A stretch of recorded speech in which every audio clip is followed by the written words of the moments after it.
बकटिस नमूना लिहा प्यार के, काहे पीटवलू है अपना यार के। एहो ले लाया बकटिस नमूना लिहा प्यार के, काहे पीटवलू है अपना यार के। मिल के न रहे काहे लिहालू बोलाई रे। मारे लगली माई तोहर चपल उठाई रे, मारे लगली माई तोहर चपल उठाई रे।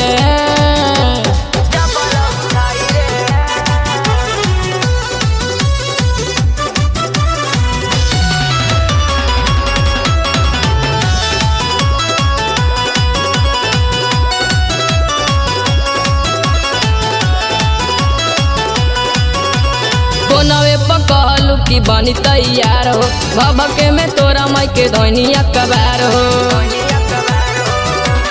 ए हो नवे पकलू की बनी तैयार हो, भभके में तोरा माई के धनिया कबार हो। देखते ही आंटी के गईनी घबराई रे, देखते ही आंटी के गईनी घबराई रे।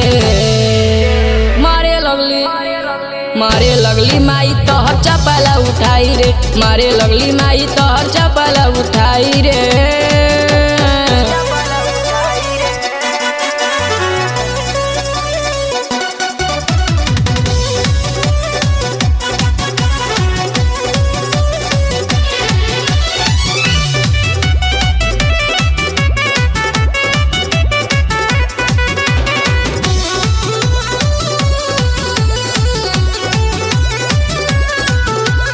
ओढ़ले नुराही तोहर भला भेट के साल हो, चिन्ही में डारनेंग भइल मुँह लाल हो।